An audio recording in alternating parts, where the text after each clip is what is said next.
Continuamos con más de Primera Página, conversando con el economista y experto en materia petrolera, Ramón Castro. Señor Castro, le dejaba una pregunta en el aire. El tema petrolero efectivamente es muy profundo y son muchos los escenarios que se manejan alrededor de este tema. Usted me explicaba que se trata, o la baja de los precios del petróleo, se trata de un problema de mercado, pero también se dice que la coyuntura política quizás pudiera afectar. ¿Es esto cierto?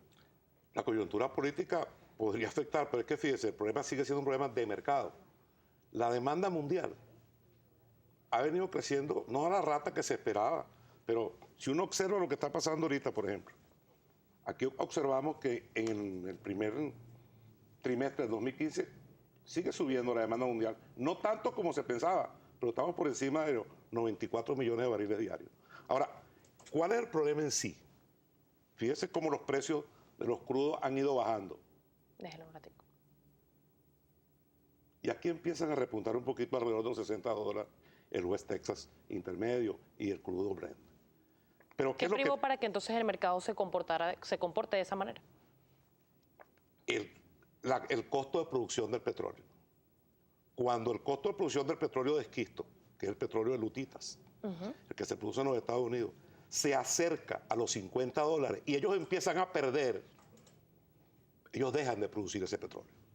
Y al empezar a dejar de producir ese petróleo, entonces la oferta le llega y como hay demanda, se suple. Es un problema de oferta y demanda. Es un problema de costos de producción. Pero ¿qué ocurre? Que también afecta a la Unión Soviética y también afecta a Arabia Saudita y también afecta a Venezuela. Pero no es una medida exclusiva sobre Venezuela. Señor Castro, a inicios de año el presidente Maduro inició una gira precisamente por países OPEP y por países no OPEP. Uno de los argumentos del primer mandatario nacional era precisamente que el precio del petróleo venezolano estaba siendo afectado por la sobreoferta. ¿Por qué los países como Arabia Saudita y Estados Unidos manejan este escenario? No solamente Arabia Saudita y Estados Unidos. Arabia Saudita explicó muy claramente que ella no estaba dispuesta a perder sus cuotas de mercado en los Estados Unidos y en Europa, sus posiciones de mercado. ¿Por qué? Porque si Arabia Saudita no suple un barril de petróleo, otro lo va a suplir. ¿Y con qué lo iban a suplir? Con petróleo de esquisto. ¿Qué hizo Arabia Saudita? Me pongo por cerquita de tu producción para que tú pierdas. Y como no hay una política de precios justos, no lo pueden obligar a producir el petróleo de esquisto.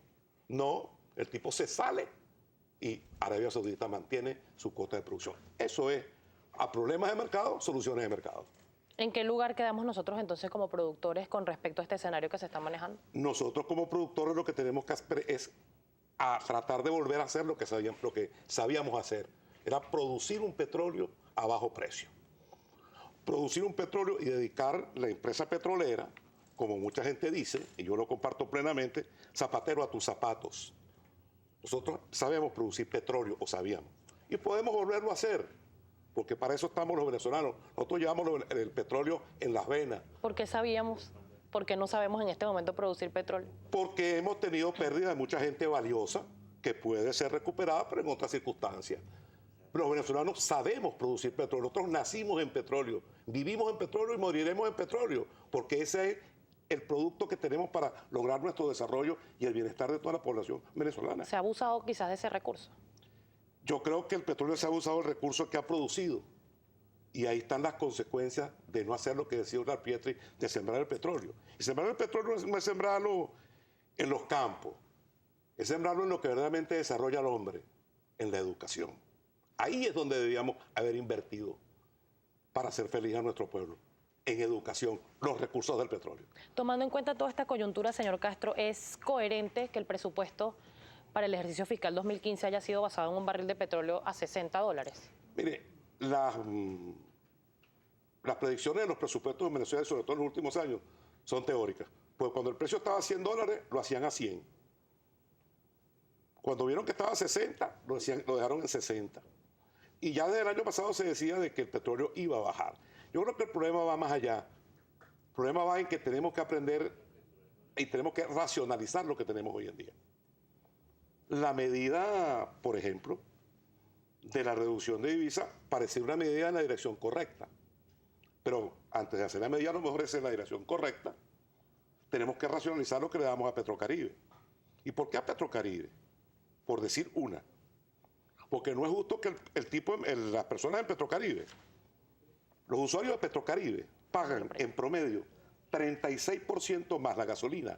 El conductor de los países petrocaribeños paga 36% más la gasolina que lo que la paga el conductor norteamericano. Entonces, ¿para quién es el subsidio que da Venezuela? Para los gobiernos petrocaribeños. O sea, nosotros contribuimos a los gastos particulares de esos gobiernos, para que ellos el subsidio que nosotros les demos lo utilicen en lo que ellos consideren conveniente. No el conductor. El conductor paga más, el usuario paga más en esos países. Esa medida hay que revisarla. Precisamente hubo un acercamiento del presidente Obama antes de que llegara a la Cumbre de las Américas con CARICOM. ¿Ese acercamiento afecta al mercado venezolano? Por supuesto. ¿Por qué?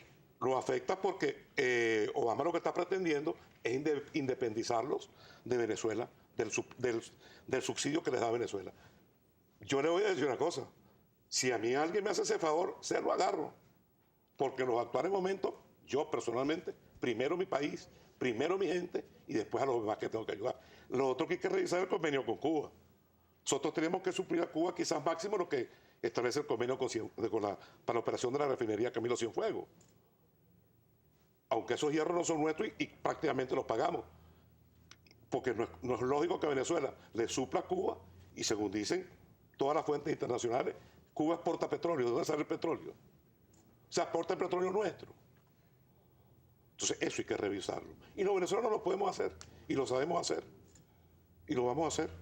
¿Es conveniente entonces que estos convenios se revisen y que Venezuela logre liberarse de estos subsidios y lograr vender el petróleo a precio de mercado? ¿En cuánto nos va a beneficiar eso en la economía? Bueno, mire, fíjese que cada barril de petróleo, si usted le da 100.000 barriles a un país, hoy en día le está dando casi 2.000 millones de dólares, 1.800 millones de dólares, por cada 100.000 barriles.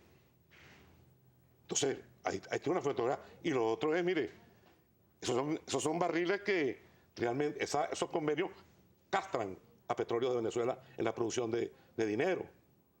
Aparte de toda la carga que tenemos por el fondo chino, por los convenios que hubo de adelanto de dinero con Japón, por los convenios que hubo de adelanto con la Unión Soviética. Entonces, todo eso va pesando y todo eso hay que revisarlo, obviamente, en la medida de las posibilidades, como se puede hacer. El gobierno tiene la capacidad para hacerlo y yo creo que va a tener la disposición para hacerlo, porque está en la mejor posición ellos para solucionar los problemas de la mayoría de los venezolanos. En este momento es complicado para Venezuela cumplir esos compromisos con países que integran estas organizaciones, Petrocaribe, Petrosur.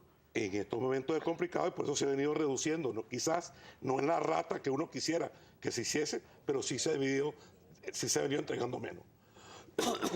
Mire, señor Castro, es mucha la participación de nuestra audiencia a través de @primerapágina y el tema petrolero, como se lo mencionaba, crea quizás dudas por lo complicado quizás que es y el lenguaje que muchos especialistas no realizan quizás para acercar a la gente al tema y en qué se traduce, por supuesto, en la economía. Yo me voy a permitir leer para usted algunos de los tweets que nos hacen llegar nuestra audiencia a esta hora. Hay uno del señor Iván Figuera. Al comprarle las divisas al Estado, yo gastaría esos dólares como quisiera. No, no, porque habla de otra cosa, habla del tema de las divisas. El tema petrolero, aquí está, el señor Michael Rumbos, @Michael Rumbos. Venezuela debería estar como una taza de plata con todo el dinero que le entró por la bonanza petrolera, pero la realidad es otra. ¿Cómo deberíamos estar nosotros en materia económica? Citando este tuit. Mire, desde el punto de vista teórico se pueden decir muchas maravillas. Yo no veo para atrás. Sí deberíamos de estar, no deberíamos de estar. Yo creo que hay que ver hacia adelante. Vamos a hacer lo que tengamos que hacer ahorita para salir donde estamos. Racionalizar los gastos del Estado venezolano, racionalizar los gastos de petróleo de Venezuela, volver a aprender a producir el petróleo bien para pasar de una producción que tenemos hoy en día de 2.300.000, 2.400.000, 2.500.000 a poder a producir 5 o 6 millones de barriles, que era lo que estaba planteado producir en su momento. Pero para eso hay que rectificar y le digo sin ambaje. Lo grande está en reconocer los errores que se cometen. De sabio es errar, de humano es errar y de sabio es rectificar. rectifiquemos donde hayamos que rectificar. ¿Cree usted que hay un escenario para la rectificación en este momento? Yo sí creo que hay un escenario para la rectificación. Yo creo mucho en Venezuela y en el pueblo venezolano. Bien, señor Castro, todos los tuits que nos hacen llegar a través de @primerapágina es del señor Luis Pino. Y por cierto, el gobierno nacional hace referencia precisamente a este tema. La caída del precio del petróleo viene del boicot de Estados Unidos con el fracking, que daña el planeta y supera el costo de producción. ¿Qué le responde? Primero no es el tracking, como dice, es el fracking. El fracking. El fracking no es más que la producción de petróleo de lutita, que es una fracturación de una roca para poder producir el petróleo. Mire, los Estados Unidos, si le hicieron boicot, se lo hicieron a todo el mundo, porque ellos lo que están buscando es una manera de superar su propia producción para no depender de otro. Yo creo que eso es perfectamente válido, pero también es válido lo que está haciendo Arabia Saudita. Si te cuesta mucho producirlo, yo tengo uno más barato, vamos a ver cuál prefieres, si el tuyo que te da pérdida o el mío que es barato y sirve más. Y ahí está la solución. El petróleo está bajando, está subiendo de precio otra vez. Ellos están bajando su producción. Pero tenemos que darle a los problemas de mercado soluciones de mercado. Y no a los problemas de mercado soluciones políticas. Porque cuando se pierde en la producción de un producto, usted no puede obligar al productor a producirlo. Y si lo obliga, bueno, te va a tener que quedar con ese muerto porque nadie va a producir a pérdida. Se me está acabando el tiempo, quedan solo segundos para lamentablemente despedir la entrevista, señor Castro. Pero ¿cuál sería una solución o el primer paso en este momento para lograr ir estabilizando el mercado petrolero y por ende se traduzca en beneficios económicos para el país? No, lo mismo que estamos haciendo ahorita, manteniendo el precio, el precio del petróleo de Arabia Saudita, que es uno de los grandes productores, después de Estados Unidos y de la Unión Soviética, en el precio que está, y poco a poco se ha recuperado hasta los 60, 70 dólares, 80 dólares quizás el año que viene, pero no lo vamos a volver a ver a 100 dólares en el mediano plazo. Entendido por mediano plazo, 2 años. Bien, señor Castro, muchísimas gracias por acompañarnos el día de hoy acá en Primera Página con este tema que es bastante, no pierde vigencia que en Venezuela por el tipo de economía que tenemos dependiente del petróleo. Muchísimas gracias al señor Ramón Castro, economista y experto petrolero, quien gentilmente nos acompañó el día de hoy. Vamos a un corte y regresamos con muchísimo más de Primera Página.